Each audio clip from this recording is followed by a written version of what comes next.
India की बैठक में इस वक्त की जो ब्रेकिंग न्यूज है वो ये कि नीतीश कुमार ने संयोजक बनने का प्रस्ताव ही ठुकरा दिया। खरगे, मल्लिकार्जुन खरगे हो सकते हैं इंडिया के चेयरमैन, ये सूत्रों के हवाले से खबर मिल रही है।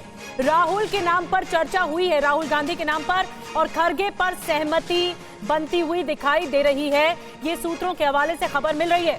नीतीश कुमार ने कहा है कि कांग्रेस से ही संयोजक बने, ये कहना है नीतीश कुमार का, और इसीलिए प्रस्ताव ठुकराया गया। 14 में से 10 पार्टियां ही बैठक में शामिल हुई थी आज। तो एक बहुत बड़ी खबर निकल कर आ रही है, क्योंकि कन्वीनर के नाम पर यानी संयोजक के नाम पर लगातार मंथन हो रहा था। अब तक ये बात सहमति बन नहीं पा रही थी, लेकिन कौन बनेगा कन्वीनर, ये बड़ा सवाल है। एक और बड़ी खबर, इंडिया की बैठक में नीतीश का बड़ा बयान सामने आया है। किसी पद में मेरी दिलचस्पी नहीं है, ये कहना नीतीश कुमार का। सीट शेयरिंग सबसे बड़ी चुनौती है, जमीनी स्तर पर इंडिया मजबूत हो, ये कहना उनका, और कांग्रेस से ही कोई संयोजक बने। नीतीश कुमार ने दो टूक कह दिया है, ये बहुत बड़ा बयान है नीतीश कुमार की तरफ से। और हमारे साथ रूपेश भी जुड़े हुए हैं और साथ ही हमारे साथ रजनीश भी जुड़े हुए हैं। रूपेश, मैं सबसे पहले आपके पास आ रही हूं। नीतीश कुमार ने डंके की चोट पर कह दिया है कि वो नहीं बनना चाहते, कांग्रेस से संयोजक बनना चाहिए। जो असल चुनौती है इंडिया में वो सीट शेयरिंग है, और उसी पर ही सहमति हो वो ज्यादा बेहतर है, ये साफ कह दिया। लेकिन जो असल चुनौती, जिसे लोग असल चुनौती मान रहे हैं कि सीट शेयरिंग असल चुनौती है, उस पर आज कोई चर्चा नहीं हुई, और सीट शेयरिंग को लेकर कोई चर्चा ही नहीं हुई। जिस बैठक में, उस बैठक में नीतीश कुमार के नाम का प्रस्ताव आया था कि नीतीश कुमार इंडिया गठबंधन के संयोजक बने, लेकिन नीतीश कुमार की इनकार के पीछे कई राजनीति है। उनके राजनीति के जो कदम होते हैं वो अपने एक तीर से कई निशाने साधते हैं, और उसी वजह से उन्होंने एक सोची समझी रणनीति के तहत आज संयोजक बनने से इनकार किया। पहला ये कि गठबंधन में अगर वो रहते हैं तो वो एहसास कमतरी लेकर रहना नहीं चाहते थे कि संयोजक नीतीश कुमार हो और चेयरपर्सन खरगे या फिर कोई और हो, ये वो नहीं चाहते थे। दूसरा ये कि जो उन्होंने बार बार कहा है, मीडिया के सामने हर बार इन सवालों का जवाब देते हुए कहा है कि उनकी लालसा और उनकी महत्वाकांक्षा किसी पद में नहीं है, वो किसी पद की लालसा लेकर गठबंधन में, या उन्होंने जो कहा था वो इंडिया गठबंधन के सूत्रधार हैं, किसी पद के लिए नहीं। हालांकि उनकी पार्टी के नेता, उनके कार्यकर्ता हमेशा ये नारे लगाते हैं देश का प्रधानमंत्री कैसा हो, नीतीश कुमार जैसा हो, तब भी उन्होंने बार बार कहा है कि ना तो प्रधानमंत्री ना गठबंधन में कोई वो पद चाहते हैं। और तीसरा जो सबसे अहम और सबसे महत्वपूर्ण उनका कारण है कि अगर नीतीश कुमार सीट शेयरिंग को लेकर कोई विवाद होता है या उनके मन मुताबिक सीट शेयरिंग नहीं होता है, अगर वो एग्जिट करते हैं इंडिया गठबंधन से, सिर्फ एग्जिट के लिए भी अगर वो कन्वेनर नहीं रहते हैं, ये भविष्य की बात है। लेकिन पिछले दिनों बिहार की राजनीति में जो कयास लगाए जा रहे थे, लेकिन आप ही के जरिए बताया गया कि बहुत ही सोची समझी रणनीति के तहत ये मना किया गया, प्रस्ताव को ठुकराया गया। तो क्या ऐसा है कि नीतीश कुमार नहीं चाहते टकराव किसी और नेता के साथ, अगर वो संयोजक बनते तो, या उनके नाम पर सहमति बनती तो पहले ही उन्होंने प्रस्ताव को ठुकरा दिया? वजह क्या है इस राजनीति के ठुकराने की वजह क्या है? देखिए, यही मैं 3 वजह जो अभी तक जो समझ में आ रहा है, और नीतीश कुमार को जानने वाले, उनकी राजनीति को समझने वाले। पहला ये कि वो गठबंधन में कमतर होकर के एक पद पे नहीं रहना चाहते हैं। दूसरा, जो उन्होंने बार बार कहा कि वो किसी पद में उनकी लालसा नहीं है, तो उस बात पे आज तस्दीक, उस बात पे आज मुहर लगे कि नीतीश कुमार ने वो पद को इनकार किया। जो वो लगातार कहते रहे कि पद में उनकी लालसा नहीं है, उस पर उन्हें मुहर भी लगा दी, यानी कि उनकी कथनी और करनी एक है, उनका आदर्श और उनका यथार्थ एक है, ये मैसेज आए। और तीसरा जो सबसे अहम है, सर्वे बनाए गए, कुछ दिन पहले जेडीयू के अध्यक्ष बनाए गए हैं नीतीश कुमार, और अब नीतीश कुमार ने इंडिया गठबंधन में संयोजक के पद के प्रस्ताव को ही ठुकरा दिया। लेकिन इसके पीछे भी सोची समझी रणनीति है। बहरहाल हमारे साथ रजनीश भी हैं। रजनीश, अब कन्वीनर कौन होगा, कैसे सहमति बन पाएगी? क्या कांग्रेस से होगा जैसे कि नीतीश कुमार कह रहे हैं, राहुल गांधी, या फिर मल्लिकार्जुन खड़गे?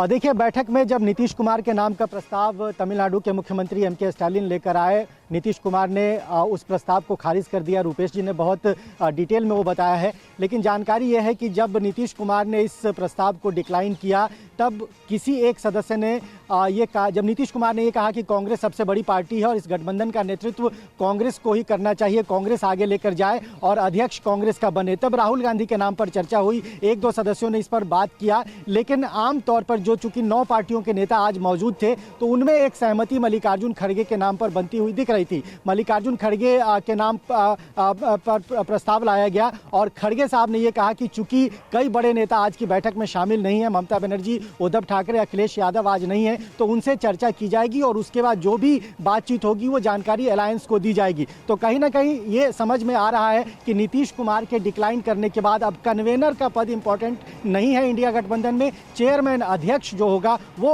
कांग्रेस पार्टी से हो सकता है। और जो आज की बैठक में जिस तरीके से चर्चा हुई है और सूत्रों ने जिस तरीके से इस बारे में बताया है, ऐसा लगता है कि मल्लिकार्जुन खड़गे के नाम पर सहमति बन सकती है और उसकी घोषणा अगले कुछ दिनों में रजनीश, मैं आऊंगी आपके पास। बड़ी बात आपने बताई, लेकिन ये भी मैं आपसे पूछूंगी कि जब नीतीश कुमार ये कहते हैं कि गठबंधन को जमीनी स्तर पर मजबूत करने की जरूरत है, तब मल्लिकार्जुन खड़गे, राहुल गांधी ने क्या कहा?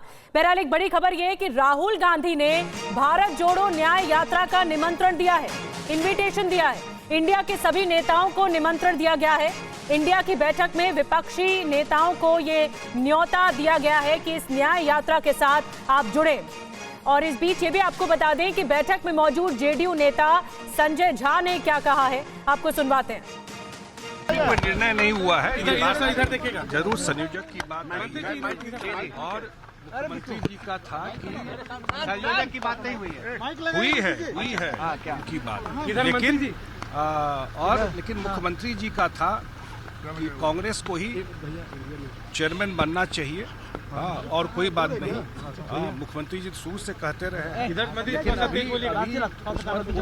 मुख्यमंत्री जी ने कोई सहमति भी नहीं। आप लोग क्या लगता है बन जाएंगे नीतीश कुमार संयोजक? सर उन्होंने इनकार कर दिया। सर इनकार ने इनकार किया है क्या संयोजक बनने से? क्या नीतीश कुमार ने सर इनकार किया है क्या? तो संजय झा को आपने सुना, वो बैठक में मौजूद थे, लेकिन उन्होंने बताया कि मुख्यमंत्री जी ने अपनी बात स्पष्ट रखी है। तो रुपेश, अगर स्पष्ट तौर पर नीतीश कुमार का ये कहना है कि गठबंधन को जड़ों से मजबूत करने की जरूरत है, सीट शेयरिंग पर बात करने की जरूरत है, यानी इधर उधर की बात नहीं होनी चाहिए क्योंकि उनकी पद में दिलचस्पी नहीं है, तो क्या नीतीश कुमार दो टूक कहते हुए बैठक में नजर आए?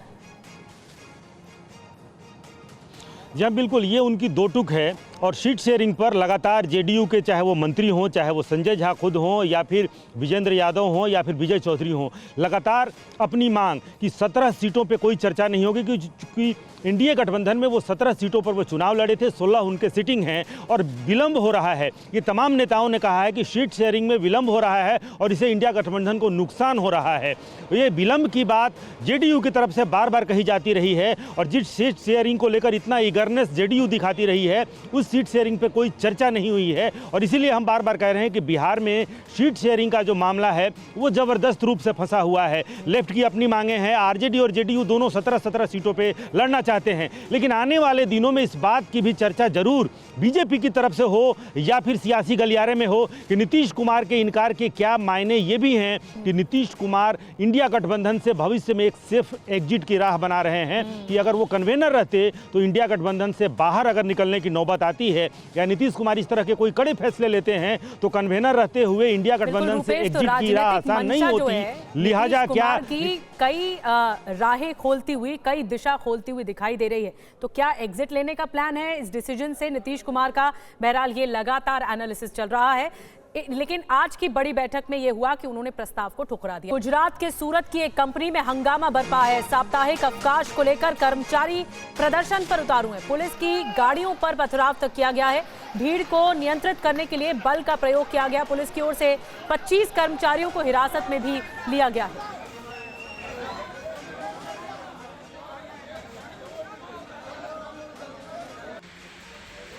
तो ये गुजरात के सूरत का मामला है। भीड़ को नियंत्रित करने के लिए देखिए पुलिस समझा बुझा रही है, लेकिन उसके बावजूद भी ये मामला बढ़ गया, ये विवाद बढ़ गया। दरअसल ये विवाद कुछ कर्मचारियों से जुड़ा हुआ था। साप्ताहिक अवकाश को लेकर ये प्रदर्शन किया जा रहा था और फिर भीड़ देखिए इतनी बेकाबू हुई कि पुलिस को बल प्रयोग करना पड़ा और यहाँ पर पुलिस को लाठीचार्ज करना पड़ा, लोगों को खदेड़ना पड़ा, पुलिस को मामले को शांत कराना पड़ा। देखिए लोगों से तीखी बहस हो रही है पुलिस की और मामले को शांत कराना पड़ा, लेकिन भीड़ काफी बेकाबू हो गई थी।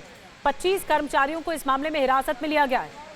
रक्षा क्षेत्र में आत्मनिर्भर हो रहे भारत की एक और तस्वीर, शानदार तस्वीर। देश के पहले स्वदेशी हल्के टैंक जोरावर का डेवलपमेंट ट्रायल्स शुरू हो चुका है। अप्रैल तक इसके यूजर ट्रायल शुरू हो जाएंगे और इस टैंक का नाम जनरल जोरावर सिंह कहलूरिया के नाम पर रखा गया है, जिन्होंने 1841 में चीन सिख युद्ध के समय कैलाश मानसरोवर पर सैन्य अभियान शुरू किया था। भारत पहले ऐसे टैंक्स रूस से खरीदना चाहती थी, लेकिन बाद में इसे देश में बनाने का फैसला लिया गया। असल में ये देश का पहला ऐसा टैंक होगा जिसे माउंटेन टैंक बुला सकते हैं। जी हाँ, माउंटेन टैंक। हल्का होने की वजह से इसे उठाकर कहीं भी पहुंचाया जा सकेगा।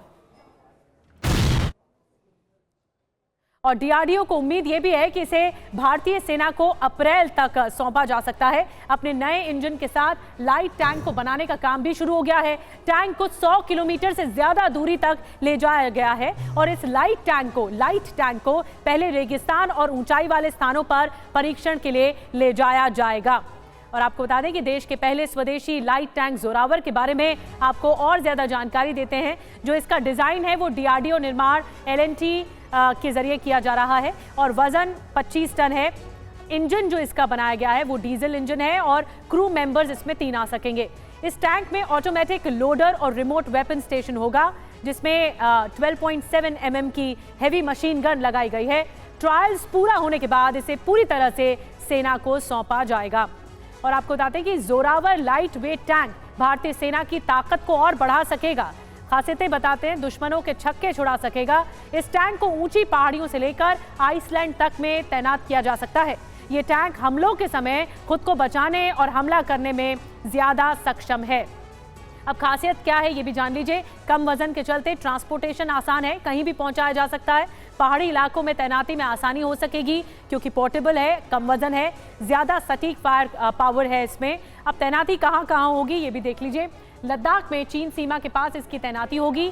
लद्दाख में ही तैनाती क्यों, ये आपके मन में सवाल होगा, क्योंकि चीन के टाइप 15 टैंक्स का जवाब टाइप 15 टैंकों से बेहतर है जोरावर। इसीलिए जवाब देने के लिए जोरावर का चयन किया गया। अब इसमें अपडेट क्या है, सेना ने 59 टैंक बनाने का ऑर्डर दे दिया है। 259 और लाइट टैंक की डिमांड 7 से 8 कंपनियां कंपटीशन में इस ओर हैं। तो एक तरह से आत्मनिर्भर भारत की तरफ ये बहुत बड़े कदम हैं। और अब भारतीय सेना के एक और अनूठे डिवाइस की बात करते हैं। सेना ने एक ऐसी डिवाइस बनाई है जिसके जरिए वो अंधेरे में खड़े दुश्मन को देख लेंगे। जी हाँ, लेकिन भारतीय सैनिक दुश्मन की निगाह से बचे रहेंगे। जब तक दुश्मन को कुछ समझ आएगा उससे पहले ही भारतीय जाबाज इस डिवाइस की मदद से अपना ऑपरेशन पूरा करके वापस भी लौट जाएंगे। तो देखिए ये खासियत है। खास डिवाइस है टिरिल यानी टेक्निकल इंफ्रारेड इल्यूमिनेटर, और इसका काम है अंधेरे में दुश्मन को लोकेशन पता करना। जी हाँ, अंधेरे में, और ये सब कार्रवाई अंधेरे में होगी और जब तक दुश्मन को पता लगेगा तब तक काम तमाम हो जाएगा। ये बहुत काम की डिवाइस है। अंधेरे में दुश्मन का खात्मा किया जाएगा, काम तमाम किया जाएगा। और टिरिल नाम है इसका, इस डिवाइस का। ये एक तरह से नया हथियार है जो सेना को और बल देगा और ताकतवर बनाएगा। टिरिल नाम का ये डिवाइस रात के घने अंधेरे में होने वाले मुश्किल ऑपरेशंस में भारतीय सेना के जाबाजों के लिए मददगार साबित होगी। हाल ही में भारतीय सेना में जम्मू और कश्मीर के CI ऑपरेशंस के दौरान इसका सफल परीक्षण भी किया गया और जल्द ही इस डिवाइस को सूबे के आतंक प्रभावित इलाकों सहित अन्य क्षेत्रों में तैनात भी किया जाएगा, यूनिट्स को दिया जाएगा। इस नए हथियार के चलते सेना बिना किसी जानहानि के ऑपरेशन को अंजाम दे सकेगी। तो ये सेना को और ज्यादा मजबूत करेगा। अब ये कैसे काम करती है भारतीय सेना की टिरिल डिवाइस, इसे हम आपको ग्राफिक्स के जरिए समझाने की कोशिश करते हैं स्टेप बाय स्टेप कि क्या कैसे काम करेगी। टेक्निकल इंफ्रारेड इल्यूमिनेटर 2 डिवाइस का ये सेट होता है। पहली डिवाइस ऐसी किरणें निकलती हैं इसके जरिए जिन्हें सामान्य आंखों से तो नहीं देखा जा सकता है और पर कैमरा नुमा एक खास डिवाइस से जरूर देखा जा सकता है। पहली डिवाइस से निकलने वाली किरणें ऑपरेशन एरिया में एक उजाला कर देंगी, यानी स्पॉटलाइट जिसे कहा जा रहा है। इसके बाद ऑपरेशन को अंजाम देने गए भारतीय सेना के जवान खास कैमरा नुमा दूसरी डिवाइस से उस उजाले में देख सकेंगे और दुश्मन की पोजीशन का लोकेशन का पता कर सकेंगे, अपना ऑपरेशन आसानी से फिर पूरा कर सकेंगे। अब टिरिल डिवाइस से निकलने वाला जो उजाला है वो दुश्मन को नहीं दिखेगा। सबसे बड़ी खासियत तो ये है, खास तरीके से इस उजाले को एक खास तरीके के डिवाइस से देखा जा सकता है, यानी तभी 2 डिवाइस लगे जो भारतीय सेना के जवानों के पास ही मौजूद होगा। ऐसे में भारतीय सेना और उसके जवानों की जो मूवमेंट है उसको ट्रैक करना, देख पाना और उनकी गतिविधियों को ट्रैक करना बहुत आसान हो जाएगा भारतीय सेना के लिए और दुश्मन के लिए लगभग नामुमकिन हो जाएगा। इसका फायदा उठाते हुए भारतीय सेना को दुश्मन को उसके अंजाम तक पहुंचा सकेगी। और अब डीआरडीओ ने आकाश एनजी मिसाइल का सफल परीक्षण किया है। एक और भारत की ताकत, डीआरडीओ ने ओडिशा में आकाश एनजी का टेस्ट किया है। आकाश नेक्स्ट जनरेशन मिसाइल पूरी तरह से स्वदेशी है। सफल परीक्षण से भारतीय सेना की ताकत बढ़ी है। आकाश एनजी को सीमा पर तैनात करेगा भारत। रक्षा मंत्री राजनाथ सिंह ने डीआरडीओ को ये बधाई दी है।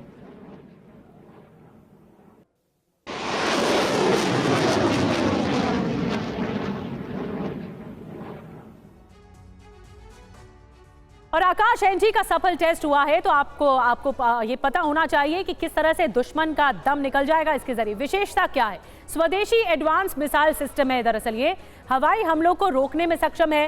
टारगेट पर सटीक हमला किया जा सकता है। कई टारगेट पर हमले की क्षमता इसके पास है। और surface to air missile system है। सरफेस टू एयर यानी लैंड से लेकर हवा तक, जमीन से लेकर हवा तक इसे इस्तेमाल किया जा सकता है। T-72 टैंक BMP चेसिस से भी दागना, जो ये मिसाइल है वो दागना संभव हो पाएगा। तो भारत के लिए एक और कामयाबी के ये उड़ान है जो सामने आई है। और आकाश एनजी खास क्यों है? बॉर्डर पर इसकी तैनाती होगी। आइए आपको बताते हैं। आकाश एनजी की स्पीड 3087 किलोमीटर प्रति घंटे की रफ्तार है। और आकाश एनजी मिसाइल की जो रेंज है 40 से 80 किलोमीटर तक इसकी बताई जा रही है। मिसाइल को मोबाइल प्लेटफॉर्म से लॉन्च किया जा सकता है। इसके अलावा आकाश एनजी मिसाइल की जो लंबाई है वो 19 फीट है। Dual pulse solid rocket motor इसमें लगी है। मिसाइल में मल्टी सेकेंड्स रडार भी लगे हुए हैं। तो ये एक बहुत विशेषता है इसकी, इस एनजी मिसाइल सिस्टम की। और इस बीच एक और बहुत बड़ी खबर आ रही है मिडिल ईस्ट से सीधा। हूती पर हुए हमले पर बाइडेन का बयान सामने आ गया है। हूती पर आगे भी हमले करते रहेंगे, ये जो बाइडेन का कहना है। अमेरिकी राष्ट्रपति, हूती ने हमला किया तो फिर पलटवार करेंगे। देखिए ये मामला शांत नहीं हो रहा है। कल जिस तरह से अमेरिका ने अटैक किया है वो और ज्यादा आक्रामक होता चला जा रहा है। हूती नहीं माना तो अमेरिका का एक्शन जारी रहेगा, ये बाइडेन ने कह दिया है। ईरान को भी बाइडेन ने चेतावनी दे दी है। यमन पर हमला ईरान को एक बहुत बड़ा संदेश है।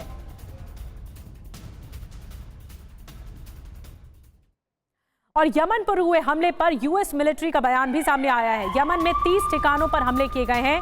पेंटागन का कहना है, जो कि रक्षा मंत्रालय है अमेरिका का, हमले में 150 हथियारों का इस्तेमाल हुआ है। हमले में पांच की मौत हुई है, 6 लोग घायल हुए हैं। ये पेंटागन के हवाले से खबर मिल रही है। अमेरिकी हमले में हूती के एयर डिफेंस सिस्टम भी तबाह किए गए हैं। हमले में कमांड पोस्ट लॉन्चिंग सिस्टम भी नेस्त नाबूद कर दिए गए हैं।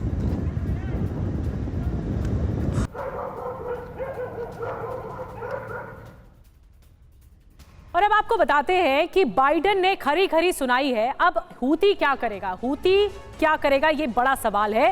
हूती जवाब कैसे देगा? यूएस ने यमन पर और हमलों की धमकी दे दी है। अमेरिका ने धमका दिया है कि और हमले होंगे। अब हूती क्या करेगा, जो विद्रोही संगठन है? हूती पर आगे भी हमले जारी रहेंगे, ये कहना है बाइडेन का। इसके अलावा यूएस अपनी सहयोगी देशों की सुरक्षा करता रहेगा, ये भी कहा गया उनकी तरफ से। यमन पर हमला ईरान को एक बड़ा संदेश है, कड़ा संदेश है कि ईरान आगे हिमाकत न करे। ईरान को हूती की मदद नहीं करने की चेतावनी अमेरिका की ओर से दी गई है। हूती हमला करेगा तो और गंभीर अंजाम भुगतने होंगे, ये भी अमेरिका ने दो टूक कह दिया है। इसके अलावा उन्होंने धमकाया है कि ईरान को एक बहुत बड़ा मैसेज है कि ईरान हमले ना करे। और यूएस ने यमन पर हमलों की धमकी दी है। इस बीच देश की खबरों पर वापस लौटते हैं। एक बड़ी खबर, बीजेपी अध्यक्ष जेपी नड्डा का विपक्षी गठबंधन पर हमला। वर्चुअल अलायंस की वर्चुअल मीटिंग। विपक्ष का एक ही एजेंडा, मोदी हटाओ। प्रधानमंत्री मोदी का एजेंडा है विकसित भारत।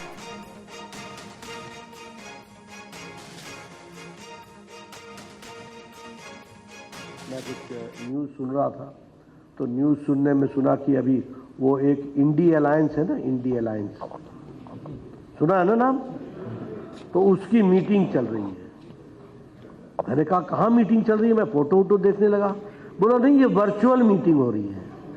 मैंने कहा बहुत सही वर्चुअल मीटिंग हो रही है, क्योंकि वर्चुअल अलायंस वर्चुअल मीटिंग ही करेगा।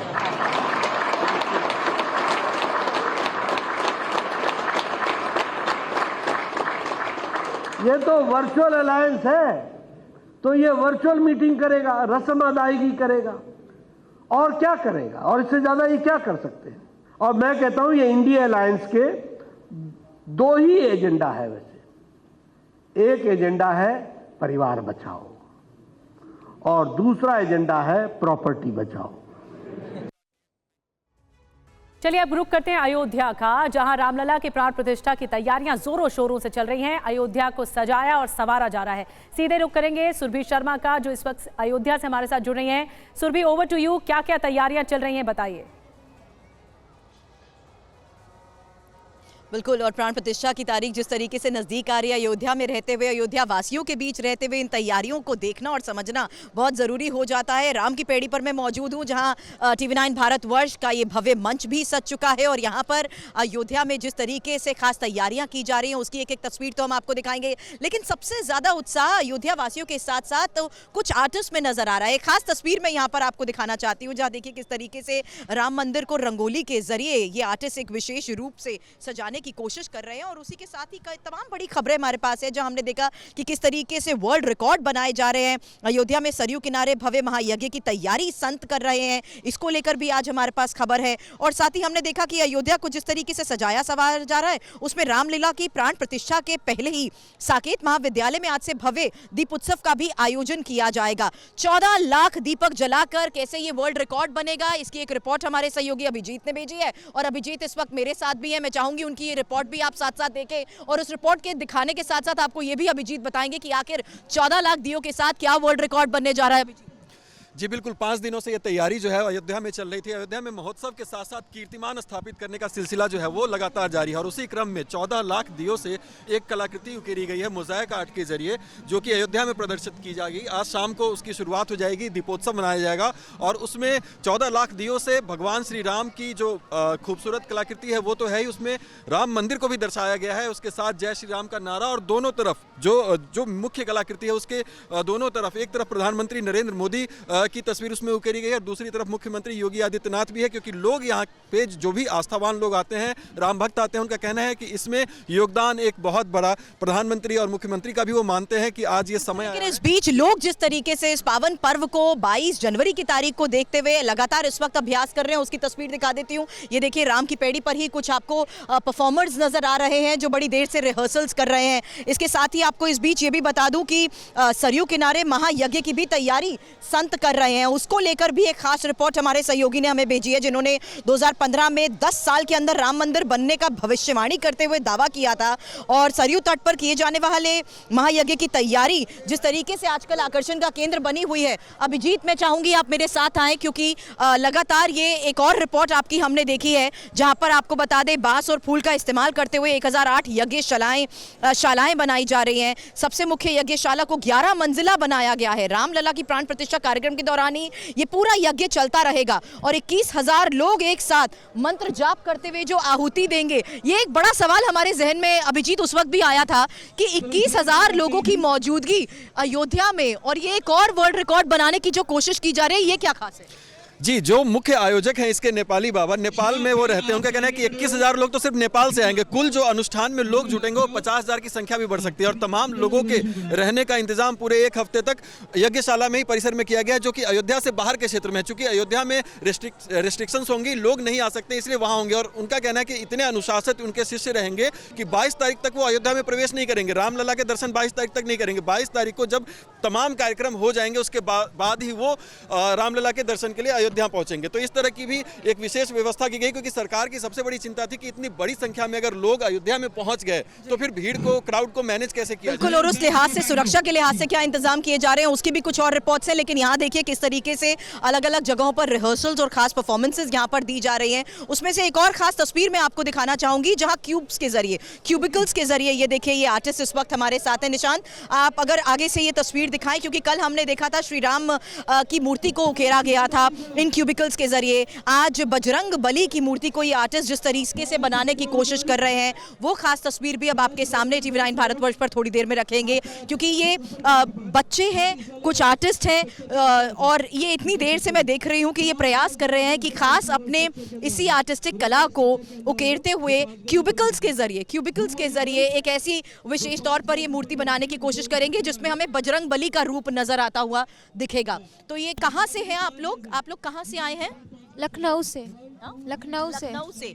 ये क्यूबिकल्स के जरिए कितने आर्टिस्ट आपके साथ हैं जो आज ये मूर्ति बनाएंगे? हम लोग टोटल 10 लोग हैं। अच्छा, तो आप हर रोज यहाँ पर आकर ये कोशिश करते हैं कि कभी भगवान राम और कभी बजरंगबली का रूप बनाएं? मैम ये 3x3 रूबिक क्यूब्स है, ये क्यूबिकल्स नहीं है, ये रूबिक क्यूब बोलते हैं। 3x3 क्यूब है जिसमें 25x25 का ये बच्चे क्यूब से पूरा एक पोर्ट्रेट तैयार करते हैं। कल प्रभु श्री राम का तैयार किया था और आज बजरंगबली जी का तैयार कर रहे हैं। ये क्या सोचकर आपने ये कोशिश की थी कि कुछ नया करने की कोशिश करेंगे राम की पेड़ी पर? बच्चों का इस तरीके से ये क्यूब से मेंटल मैथ बच्चे सॉल्व करते हैं और इनका जो है मेंटली इनकी चीज़ों को शार्प करने के लिए होता है रूबिक क्यूब बेसिकली। तो इनके स्कूलों में ये बेसिकली एक NGO से हैं हम लोग, तो वहाँ पर ये बच्चे जो हैं करते रहते हैं। तो बच्चों का मन था कि हम लोग अयोध्या आकर के यहाँ पर इस तरीके से कुछ करें। हम लोग बेसिकली लखनऊ से आए हैं। लखनऊ से यहाँ पर देख रहे हैं आप किस तरीके से खास तैयारी के तहत कोशिश की जा रही है। तो ये वो खास मौका है निधि जहाँ पर अयोध्या में रहते हुए आज हम ये महसूस कर पा रहे हैं कि राम धुन में लीन अयोध्या अपने ही तरीके से इस भव्य मौके को भी और खास बनाने की कोशिश कर रहे हैं। ओवर टू यू निधि। तस्वीर सुरभि आप दिखा रही हैं सीधे अयोध्या से, सरयू घाट से, जहां पर रूबिक क्यूब के जरिए हनुमान जी की मूर्ति बनाई जा रही है, बजरंग बली की इस तरह प्रतिमा बनाई जा रही है और रंगोली भी बनाई जा रही है राम मंदिर की, जैसा कि आप तस्वीरें दिखा रहे हैं। लेकिन और तस्वीरें देखिए, बहुत खूबसूरत तस्वीरें अयोध्या से लगातार आ रही हैं और आपको तस्वीर नजर आ रही है। पहली तस्वीर में आज दीपोत्सव का कार्यक्रम भी रखा गया है। राम आएंगे, दिए जगमगाएंगे, सरयू तट पर महायज्ञ भी होगा और अयोध्या पहुंचा है 1100 किलो का दीपक।